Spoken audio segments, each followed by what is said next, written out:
Bugün size bir inanç öğretisini anlatmayacağım. Bir mezhebi, bir ritüeli ya da bir tarih bilgisini de değil. Bugün şunu soracağız. İnsan gerçekten değişebilir mi? Ve eğer değişebiliyorsa bu değişimin bir haritası var mı? Yüzyıllar boyunca Anadolu'da fısıltıyla taşınan, kimi zaman saklanan, kimi zaman yanlış anlaşılan bir yol var. Dört kapı, 40 makam. Ama bu yol sanıldığı gibi sadece manevi bir yol değil. Bu yol şunu sorar. Sen nasıl yaşıyorsun? Başkasıyla nasıl ilişki kuruyorsun? Gücü, bilgiyi, inancı eline aldığında neye dönüşüyorsun? Bu öğretide Tanrı'ya inanman yetmez. Bilmen yetmez. Hatta konuşman bile yetmez. Yaşamak zorundasın. Şimdi dur ve kendine şu soruyu sor. Eğer bir yol seni daha adil, daha merhametli, daha dürüst biri yapmıyorsa o yol gerçekten hakikat olabilir mi? İşte bugün bu sorunun peşine düşeceğiz. Kapı kapı, eşik eşik ve belki de en zor olanıyla yüzleşeceğiz.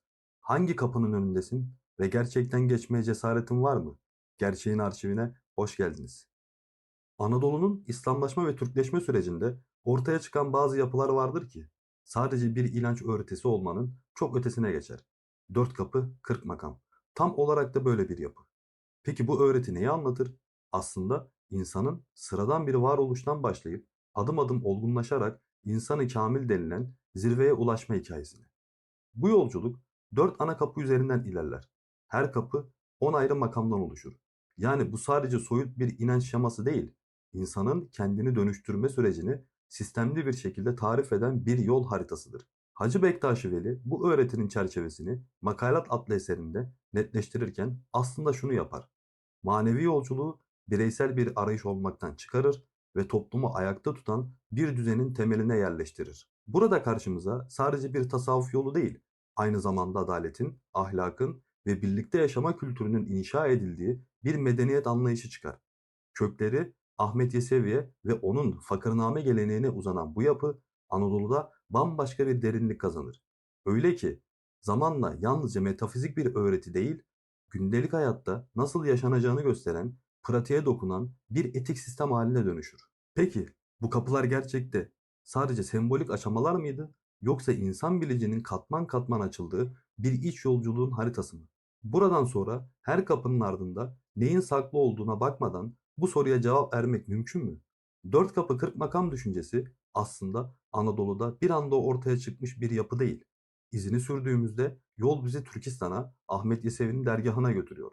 Yesevi, dervişlik yolunu 40 makam üzerinden tanımlar ve bu makamların rastgele olmadığını özellikle vurgular. Kaynağını İmam Ali'ye dayandırır ve çok net bir sınır çizer. Bu 40 makamı bilmeyen, dahası bu makamlarla amel etmeyen biri için bu yol artık yol değildir. Peki bu ne anlama geliyor? Bilmek yetmez. Yaşamak zorundayız. İşte tam da bu noktada öğretinin temel karakterleri ortaya çıkar. Dört kapı 40 makam daha en başından itibaren sadece teorik bir bilgi sistemi değil, bilginin davranışa, davranışın ahlaka dönüştüğü bir bütün olarak kurgulanmıştır. Ahmet Yesevi'nin Fakırnamesi ile Hacı Bektaşi Veli'nin makalatını yan yana koyduğumuzda 40 makamın 30'unun birebir örtüşmesi tesadüf değildir.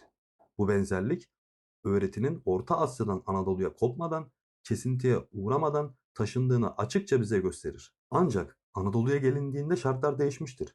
13. yüzyıl. Moğol istilaları, siyasi otorite boşlukları, dağılmış toplumlar.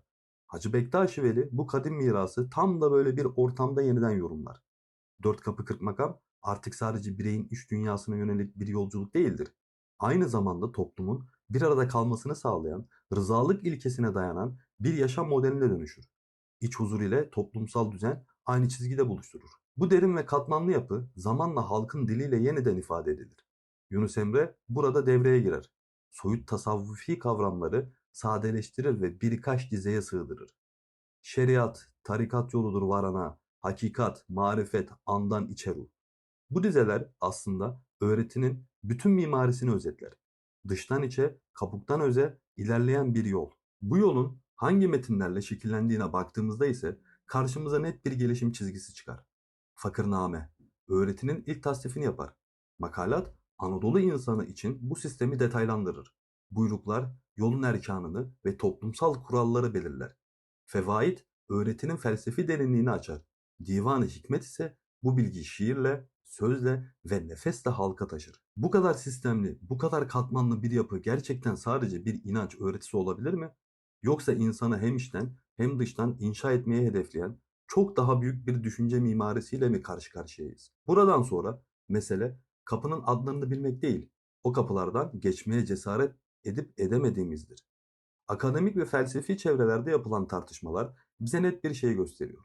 Dört kapı kırk makam tek bir pencereden okunabilecek bir öğreti değil. Onu yalnızca ahlaki kurallar bütününü olarak ele almak da sadece mistik bir metafizik sistem gibi görmek de eksik kalıyor. Çünkü bu yapı iki ayrı alanı aynı anda inşa eden bir bütünlüğe sahip. Bu öğretinin zemini metafiziktir. İnsanla evren arasındaki bağı, insanla Tanrı arasındaki ilişkiyi sorgular. Varlığın ne olduğu, insanın bu varlık düzeni içindeki yeri ve anlamı üzerine konuşur. Ama bu sorgulama havada asılı kalmaz. Çünkü bu metafizik zemin üzerine bir etik bina kurulur. İşte burada kritik bir kırılma noktası vardır. Dört kapı kırk makam neye inanıyorsun sorusundan çok nasıl yaşıyorsun sorusunu merkeze alır. İnsanı kamil olma yolculuğu soyut kavramlarla değil, gündelik hayatta sergilenen davranışlarla, tutumlarla ve seçimlerle ölçülür. Tanrı ile kurulan bağ, komşuyla kurulan ilişkiye, evrenle kurulan bağ, insanın kendisiyle kurduğu hesaba yansımadıkça eksik kabul edilir. Bu yüzden bu öğretide metafizik ile ahlak birbirinden kopuk değildir. Ontoloji yani varlık anlayışı doğrudan etik bir sorumluluğa dönüşür. Bilgi eylemden ayrıldığında anlamını yitirir. Söz davranışla desteklenmediğinde yol sayılmaz. Eğer bir öğreti insanın Tanrı ile ilişkisini anlatıyor ama insanın dünyadaki duruşunu değiştirmiyorsa gerçekten tanımlanmış sayılabilir mi? Ya da tam tersini düşünelim. Davranıştan söz edip varoluşu hiç sorgulamayan bir yol insanı nereye kadar götürebilir ki? İşte dört kapı kırk makamın asıl iddiası tam da bu iki alanı ayırmaktadır. Bu öğretinin metafizik omurgasına indiğimizde ise karşımıza tek bir kavram çıkar. Vahdet-i vücut. Yani varlığın birliği. Burada anlatılan şey Tanrı'nın uzakta, erişilmez bir yerde durduğu bir evren tasavvufu değildir. Aksine var olan her şeyin aynı hakikatin farklı tezahürleri olduğu bir anlayış söz konusudur. İşte bu yüzden hakikat kapısının son makamı yani fenâ-hı fillah olarak tanımlanır. Yani insanın kendini yok etmesi değil, egosunu aşarak, benlik duvarlarını yıkarak evrensel bilinçle tanrısal nurla buluşması. Bu derinliği anlatmak için kullanılan metafor ise son derece çarpıcıdır. Derya, gemi, dalgıç, inci. Şeriat gemidir. Dış formdur, sınırdır, düzen sağlar. Tarikat denizdir. Yolun kendisidir, belirsizdir, cesaret ister. Marifet dalgıçtır, arayıştır, derine inmektir. Hakikat ise incidir. Ulaşılan öz, asıl amaç. Burada önemli olan geminin kendisi değildir. Geminin seni nereye taşıdığıdır. Deniz korkutucudur ama incinin orada olduğunu bilirsin. Peki insan gerçekten o derinliğe inmeye hazır mıdır? Bu noktada öğreti sadece metafizik bir anlatı olarak kalmaz. Kozmolojik boyut da kazanır. Dört kapı doğanın dört temel unsuru olan ateş, hava, su ve toprak ile ilişkilendirilir. Bu eşleştirme insanın yalnızca toplumsal bir varlık olmadığını, aynı zamanda kozmosun ayrılmaz bir parçası olduğunu hatırlatır. İnsan bu dört unsurdan süzülerek gelir ve sonunda tekrar onlara döner. Bu döngü devriye anlayışı ile ifade edilir. Yani yol bir başlangıçtan bir sona giden düz bir çizgi değildir. Bir dönüş, bir hatırlayıştır. Varlık kaynağını unutur. Yol boyunca kendini tanır ve sonunda tekrar özüne yönelir. Şimdi şu soruyu sormamak mümkün mü? Eğer insan evrenin parçasıysa bu yolculuk sadece bireysel bir arayış mıdır? Yoksa kozmosun kendi kendini bilme çabası mı? İşte dört kapı kırk makam da tam bu sorunun etrafında şekillenir. Ahlaki açıdan baktığımızda ise dört kapı kırk makam soyut öğütler veren bir sistem değildir. Tam tersine insanın toplum içinde nerede duracağını, yani nasıl yaşayacağını ve başkalarıyla nasıl ilişki kuracağını belirleyen net bir etik çerçeve sunar bize. Yani mesele neye inanıyorsundan çok bu inanç seni nasıl bir insana dönüştürüyor sorusudur. İlk kapı olan şeriat düzenin temelini kurar. Burada hukuk vardır, helal kazanç vardır. İnsan önce başkasının hakkını gözetmeyi öğrenir. Çünkü adalet olmadan hiçbir yol yürünmez. Tarikat kapısında ise birey merkezden çekilir. Yerine rızalık ve paylaşım geçer. Artık sadece kendi doğrusu değil, birlikte yaşamanın dengesi önemlidir. Marifet kapısında ahlak daha da incelir. Edep ve kanaat öne çıkar. İnsan bildiğiyle övünmek yerine haddini bilmeyi, sahip olduklarıyla yetinmeyi öğrenir. Bilgi, kibir üretmiyorsa anlam kazanır. Hakikat kapısına gelindiğinde ise çerçeve genişler. Burada sınırlar silikleşir. Evrensel sevgi ve 72 milleti bir görmek anlayışı esas olur. İnsan artık karşısındaki inancı kimliği ya da kökeniyle değil, varlığıyla görür. İşte bu yüzden dört kapı kırk makam dar anlamda dini bir sistem olarak okunamaz. Bu öğreti insanı içten içe dönüştüren bir etik yaşam felsefesidir. Kişi bu kapılardan geçerken yalnızca manevi bir yükseliş yaşamaz. Aynı zamanda topluma yük olmayan, aksine toplumu ayakta tutan bir kimliğe bürünür. Kimseden kötülük görmeyen ama daha da önemlisi kimseye kötülük etmeyen bir kamil insan profili ortaya çıkar. Peki ya eğer bir inanç sistemi insanı daha adil, daha merhametli ve daha paylaşımcı yapmıyorsa gerçekten ne işe yarar? Dört kapı kırk makamın asıl iddiası işte tam da burada başlar. İlk bakışta dört kapı kırk makam bütünüyle İslami bir terminolojiyle kurulmuş gibi görünür. Kavramlar Arapça, referanslar tasavvufidir. Ancak biraz derine indiğimizde bu yapının sadece İslami bir çerçeveden ibaret olmadığını hemen fark edilir. Sembolizminde ve iç mimarisinde eski Türk inanç sistemi olan Tengriciliğin ve kadim doğa kültlerinin izleri açıkça hissedilir. Bu durum bize önemli bir gerçeği gösterir. Türkler İslam'ı kabul ederken geçmişlerini silip atmıyor. Aksine eski inanç dünyalarını yeni teolojik sistemin içine taşıyorlar.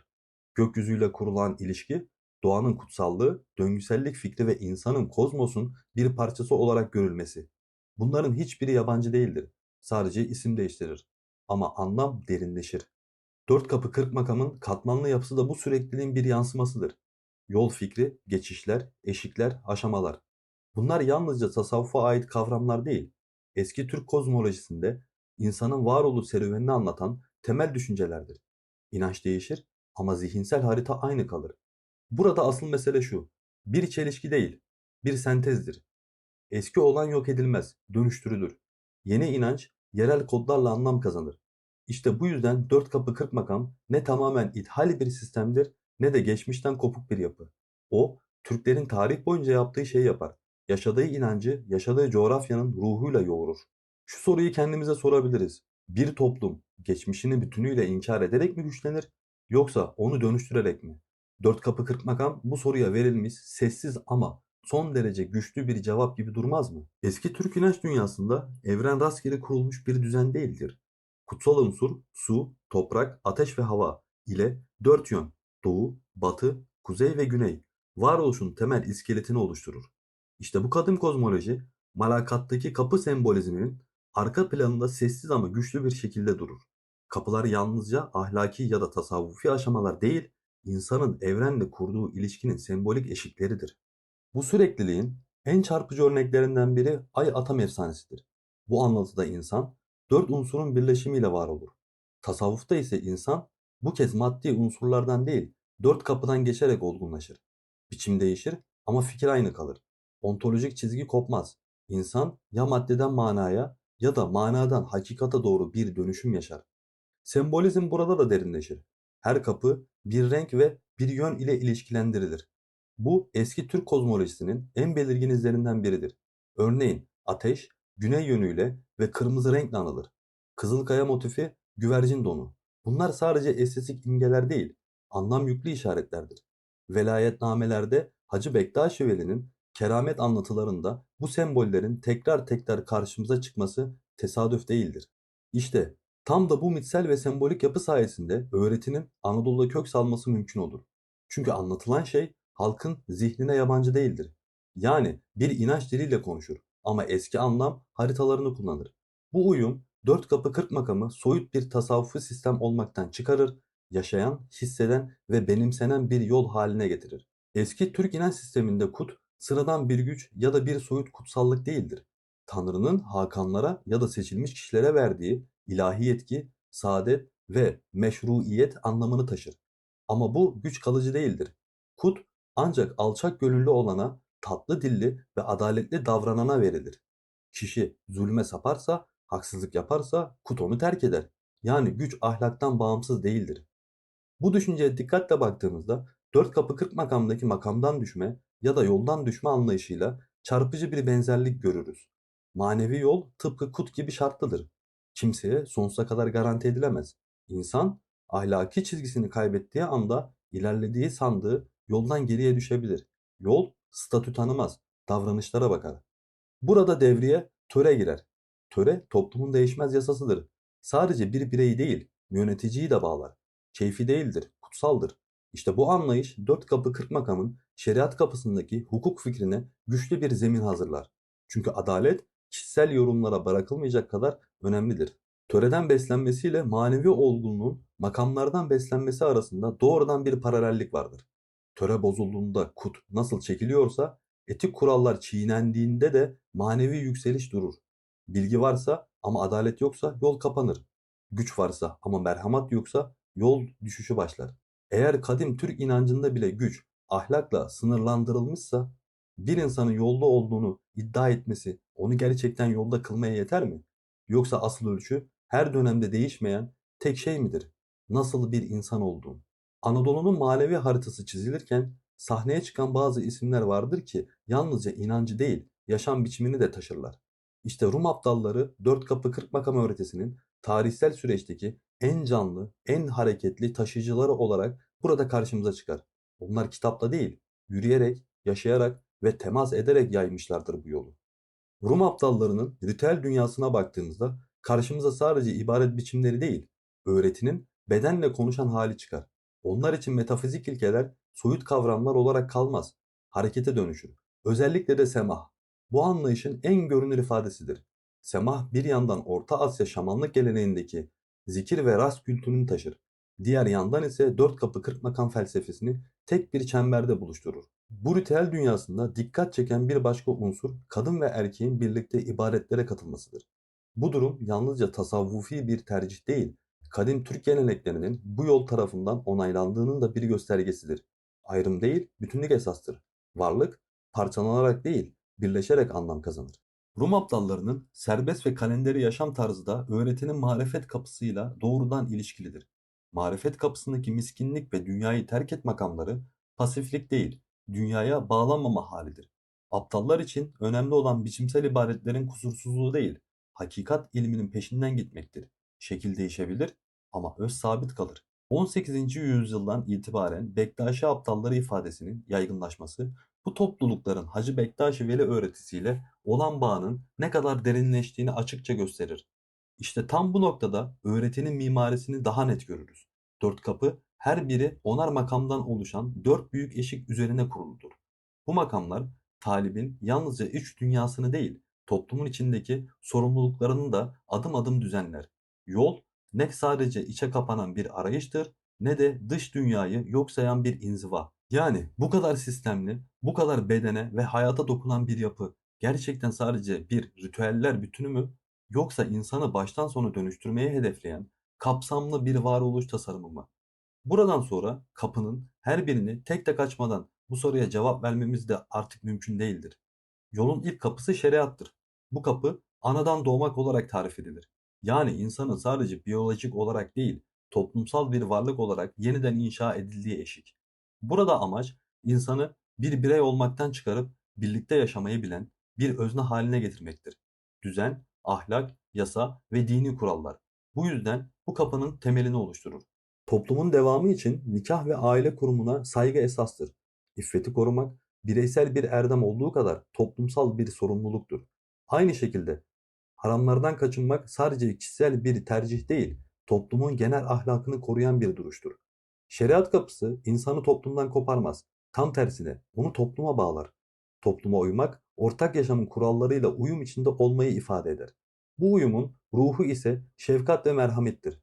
Yaratılan her bir varlığa karşı yumuşak olmak yolun daha en başında öğretilir. Burada temizlik sadece bedenle sınırlı değildir.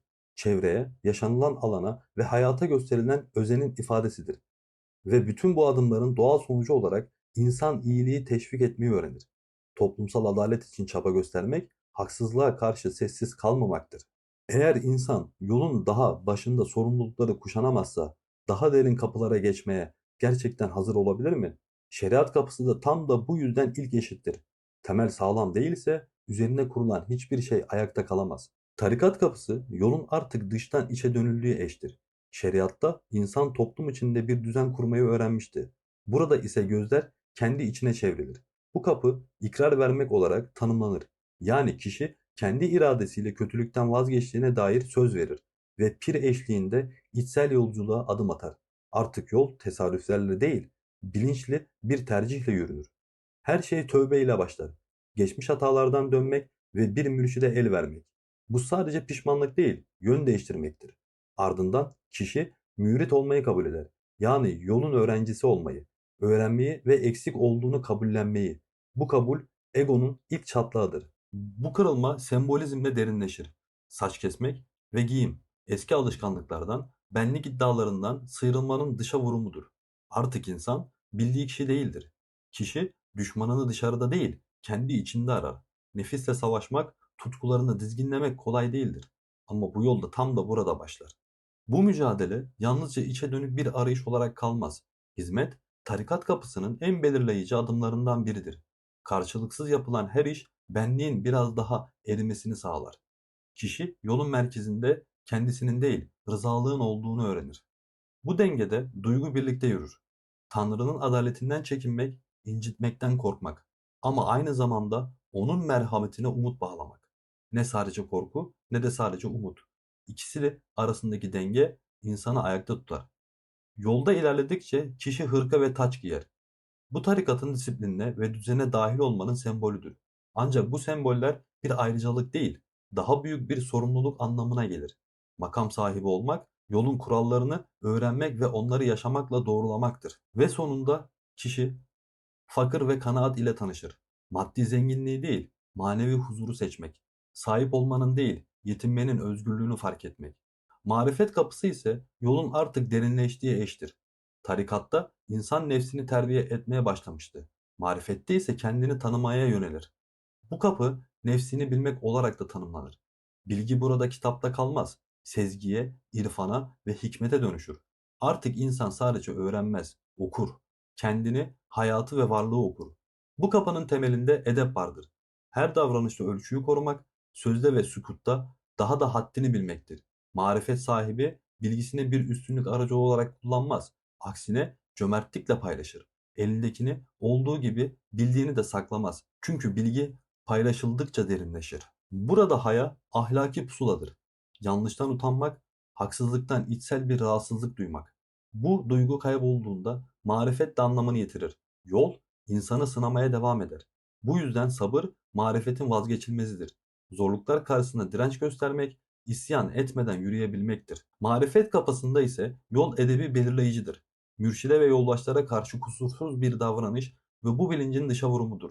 Çünkü insan kendini bilirken başkasını incitmez. İşte bu noktada miskinlik kavramı devreye girer. Bu tembellik değildir. Kendi varlığını merkeze koymamak kibirden tamamen arınmaktır. Ve nihayet marifetullah, Tanrı'nın evrendeki tecellilerini okuyabilme yetisi. Artık dağ, taş, insan, olay. Hepsi bir işaret haline gelir. Bu okuma insanı son adıma hazırlar. Kendini bilmek, kendi cevherini, hakikat ile olan bağını fark etmek. Hakikat kapısı yolun son eşiğidir. Ama bu bir bitiş değildir. Aksine bütün dünya kapılarının anlam kazandığı noktadır. Burada insan hakkı dışarıda arayan biri değildir. Hakikati özünde bulur ve hak ile hak olmak bilincine ulaşır. Yolcunun ben dediği şey incelmiş, saydamlaşmıştır. Bu kapının ilk adımı alçak gönüllülüktür. Tasavvufa buna tuğrap olmak denir. Toprak gibi olmak, herkes kucaklamak, üzerine basanı incitmemek. Çünkü hakikat kibirle yan yana durmaz. İnsan yükseldikçe değil, alçaldıkça derinleşir. Burada sınırlar tamamen erir. 72 milleti bir görmek bir hoşgörü söylemi değil, varlığın birliğini idrak etmenin doğal sonucudur. İnsan artık ayrılmaz. Din, dil, ırk, kimlik bunlar özün önüne geçmez. Bu bilinç davranışa dönüşür ve hizmet ile iyilik haline gelir. Hakikat ehli kimseye iyiliği esirgemez, karşılığını da beklemez. Bu kapının merkezinde varlığın birliği vardır ve her şey Tanrı'dan geldiğini ve yine ona döneceğini idrak etmek. Bu bilgi artık düşünce değildir, yaşanan bir hakikattır. Bu yüzden biat ve teslimiyet kör bir bağlılık değil, derin bir idrakın sonucudur. İnsan kendi iradesini hakkın iradesiyle uyumlar. Hakikat kapısında söz azalır. Çünkü her hakikat söze sığmaz. Sırrı söyleyememek, ilahi bilgiyi ehli olmayana açmamak bu yüzden esastır. Hakikat korunması gereken bir nurdur. Seyri sülük bu noktada tamamlanır. Yolcu arayan olmaktan çıkar. Ama sır bitmez. Sırrı gizlemek, hakikati kendi içinde yaşamak demektir. Gösteriş yoktur, iddia yoktur. Bunun doğal sonucu münacattır. Tanrı ile kesintisiz bir halleşme, sessiz bir diyalog. Artık dua sözle değil, halle yapılır. Ve nihayet fenafillah. Kendi varlığından geçip Tanrı'ya baki kalmak. Enel hak iddiası değil, benliğin tamamen çözülmesidir. Burada insan yok olmaz. Gerçek anlamda var olur. Hakikat kapısı yolun son eşiği değildir. Bütün bu kapıların anlam kazandığı noktadır. Burada amaç hakkı özünde bulmak ve hak ile hak olmaktır. Yani insanın Tanrı'yı dışarıda aramaktan vazgeçip onu kendi varlığının merkezinde idrak etmesi. Benliğin çözüldüğü, ayrılığın anlamını yitirdiği bir hal. Bu kapının ilk şartı alçak gönüllülüktür. Yani turap olmak, toprak gibi. Herkesi taşıyan, kimseyi ayırmayan, sessiz ama vazgeçilmez. Hakikat ehli olan kendini yükseltmez, kendini siler. Çünkü yükseklik iddiası olan bir yerde birlik olmaz. Bu bilinç insanı 72 milleti bir görmek noktasına taşır. Kimlikler, inançlar, diller. Hiçbiri ayrıcı değildir artık. İnsan insandır. Evrensel kardeşlik burada bir slogan değil, doğal bir hal olur. Bu yüzden hizmet ve iyilik hakikat kapısında karşılıksızdır. Kimseye iyilik esirgenmez. Çünkü yapılan iyilik başkasına değil, hakkadır. Hakikat kapısında da sır vardır. Sırrı söylememek, her bilginin herkese ait olmadığını bilmektir. Hakikat anlatılarak değil, yaşanarak taşınır. Seyri sülük tamamlanır. Yol kapanmaz ama dairesel bir bütünlüğe ulaşır. İnsan artık hakikati dışarıda aramaz. Onun içinde yaşar. Sırrı kendi varlığında gizler. Ve bu hal münacatla sürer. Tanrı ile sürekli bir halleşme. Kopmayan bir bağ. Nihayetinde insan fena fillah makamına ulaşır. Kendi varlığından vazgeçer. Ben iddiasını bırakır. Enel hak burada bir iddia değil. Benliğin tamamen çözülmesidir. Peki bu kadar derin ve iç yolculuk sadece bir bireyle mi sınırlıdır? İşte tam bu noktada öğretinin toplumsal yüzü karşımıza çıkar. Rıza şehri. Dört kapı kırk makam toplumsal iz düşümünü burada hayat bulur. Hakikat kapısına ulaşmış bireylerin oluşturduğu bu ideal düzende haksızlık yok olur. Sömürü yok olur. Şiddet yok olur. Çünkü kimse kimsenin üzerinde hak iddia etmez. Rıza şehri öğretinin ahlaki boyutun zirvesidir. Burada her şey rızalıkla paylaşılır. Adalet yukarıdan dayatılan bir güçle değil, toplumun ortak vicdanı sağlanır. Halk mahkemeleri bireysel çıkarların değil, kolektif adalet anlayışın temsilidir. Bu yüzden dört kapı kırk makam yalnızca bireysel bir kurtuluş yolu değildir. Aynı zamanda eşitçi, adil ve insanı merkeze alan bir toplum kurmanın yöntemidir. Yani yol insanı dönüştürür. İnsan dönüştükçe toplum değişir. Dört kapı kırk makam öğretisi bireysel bir arayışın çok ötesinde toplumsal bir idealin de adıdır. Bu ideal en somut halini rıza şehri kavramında bulur. Hakikat kapısına ulaşmış bireylerin oluşturduğu bu düzen bir ütopya gibi anlatılsa da aslında öğretinin ahlaki doruk noktasıdır. Burada haksızlık yoktur, sömürü yoktur, şiddet yoktur. Çünkü her şey rızalıkla paylaşılır ve adalet dışsal bir otoriteyle değil, toplumun ortak vicdanıyla sağlanır. Halk mahkemeleri dediğimiz yapı tam da budur. Korkuya değil, hakka dayalı bir denge. İşte bu yüzden dört kapı kırk makam sadece bir bireysel kurtuluşu hedefleyen bir yol değildir. Aynı zamanda eşitçi, adil ve dayanışmacı bir toplum inşa etmenin yöntemidir. İnsan değişmeden toplum değişmez ama toplum değişmeden insan da tamamlanmaz. Öğreti bu iki alanı birbirinden asla ayırmaz. Zaten dört kapı kırk makamın en ayırt edici özelliği de burada ortaya çıkar. Bu öğreti ahlaki metafizikten, metafiziği ise ahlaktan koparmayan bütüncül bir dünya görüşüdür. Metafiziktir çünkü insanın kökeni doğanın dört unsuru ve tanrısal nur üzerinden açıklar. Ahlakidir çünkü bu yüksek iddianın ancak gündelik hayatta rızalıkla, edep ile, toplumsal pratiklerle anlam kazanacağını şart koyar. Yani hakikat sadece bilinen değil, yaşanan bir şeydir. Rum aptallarının Anadolu'nun mayasına kattığı bu anlayış, Tengri inancının doğa sevgisi ve adalet fikrini tasavvufun derinliğiyle birleştirir. Sonuçta ortaya çıkan şey insanı sadece cennet beklentisiyle yaşayan bir abide dönüştürmez. Aksine onu bilge, kamil ve evrensel bir anlayış elçisi haline getirmeyi amaçlayan güçlü pedagojik bir sistem kurar. Bugün hala bu öğreti neden bu kadar canlı peki? Çünkü insanın hem kendisiyle hem doğayla barışık yaşamasına dair güçlü bir teklif sunar. Kutuplaşmaların arttığı, adalet duygusunun zedelendiği bir dünyada evrensel etik inşa etmenin hala en sağlam ve manevi kaynaklarından biridir. Ve bütün bu yolculuğun merkezinde bir sembol durur. Bab, yani kapı. Kapı ve eşik kavramları burada basit bir mimari unsur değildir. Kadim Türk inanç sistemlerinde kapı iki alemi birbirinden ayıran ama aynı zamanda birbirine bağlayan esrarengiz bir sınırdır. Bu kapıdan geçmek sadece yer değiştirmek değildir. Bir halden başka bir hale geçmektir. Eski benliğin eşikte bırakılmasıdır. İşte dört kapı kırk makam insana tam da bunu sorar. Hangi kapının önündesin ve gerçekten geçmeye hazır mısın? O halde şimdi son bir kez duralım. Bu anlattıklarım geçmişte kalmış bir ritüelin ya da kapalı bir inanç grubunun hikayesi değil. Bu insanın kendisiyle yüzleşme cesareti hakkında olan bir anlatıydı. Çünkü dört kapı kırk makam kim olduğunu sormaz sana. Ne okuduğunu, neye inandığını ya da hangi etiketle yaşadığını da sormaz. Şunu sorar sadece. Nasıl bir insansın? Adil misin? Merhametli misin? Dürüst müsün? Güç eline geçtiğinde neye dönüşüyorsun? Bilgi sana tevazu mu veriyor? Kibir mi? Ve belki de en zor soru şudur. Bildiklerinle mi yaşıyorsun yoksa sadece konuşuyor musun? Bu yol herkes için açık ama herkes için kolay değil. Çünkü her kapı bir şey bırakmanı ister. Bir alışkanlığı, bir ezberi, bir benlik iddiasını.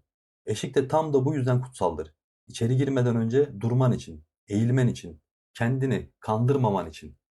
Belki hakikat kapısına varamazsın. Belki de ilk kapıda tıkanırsın. Ama mesele bu değil. Mesele şudur. Hangi kapının önünde olduğunu dürüstçe kabul edebiliyor musun? Eğer bu video sana tek bir soruyu bile dahi daha derin sordurduysa işte yol tam da burada başlamıştır. Gerisi sana kalmış. Kapı açık, eşik duruyor. Geçmek ya da olduğun yerde kalmak. Gerçeğin arşivinden çıkarken karar senin. Bir sonraki videoda görüşmek üzere. Kendinize iyi bakın. Hoşça kalın.